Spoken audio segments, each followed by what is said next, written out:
It's serious. How drop asleep, tell him to wake up. Nice to meet you all. How long have you been married? Why don't you just answer that young man's question?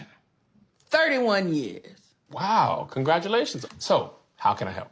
Now, when you've been married as long as we have, sometimes things can get stale. You're a wicked woman. I just feel like since this is the man I'm gonna die with, in the bedroom, he can go the extra mile. But what you asking me to do, this is going too far.